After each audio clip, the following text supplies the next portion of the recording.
צריכים להיות בערך כ-12 בני ערובה, עם 40 מחבלים, ששומרים עלינו.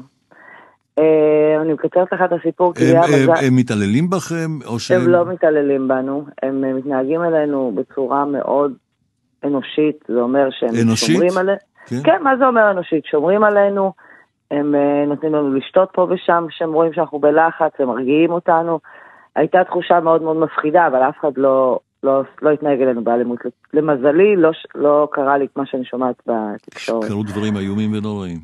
נכון, אבל אחרי שעתיים, בקיצור, בהתחלה לא היה שום גורם ביטחוני איתנו. אנחנו אלה שהתקשרנו במשטרה יחד עם החוטפים, כי החוטפים רצו שהמשטרה תגיע, כי המטרה שלהם הייתה לחטוף אותנו לעזה, לא לרצוח אותנו. ואחרי שעתיים שאנחנו נמצאים שם עם החוטפים, מגיעה המשטרה, מתנהל קרב ירי שהמשטרה שלנו מתחילה אותו, קרב ירי מאוד מאוד קשה מבחינת כמות התחמושת שעברה שם, או לא בסיומה, במהלכה, אחד המחבלים החליט להיכנע, זה מחבל שיצר איתי קשר, במהלך השעתיים האלה יצרתי קשר עם כמה מהחוטפים, אלה ששמרו על הבני הערובה. כן.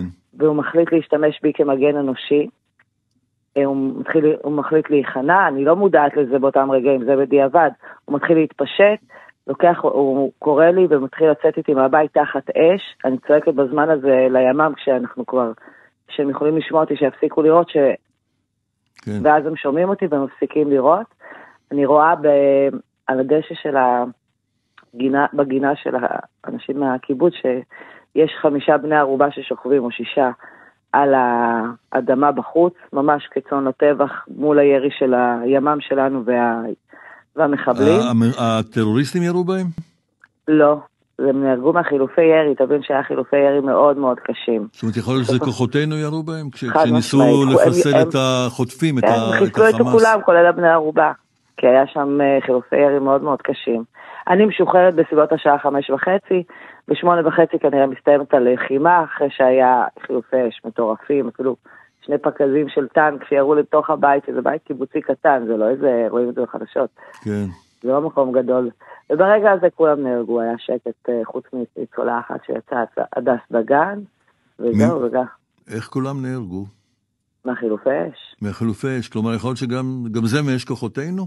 חד משמעית. כן? וככה אני מאמינה. אוי, זה נשמע כל כך רע. כן, וכולם מתו. ואת בזכות אותו מחבל שהחליט להסגיר את עצמו. בדיוק. ואת ניצלת וכל היתר נהרגו שם. חוץ מעוד בחורה אחת שניצלה, מצאו אותה אחרי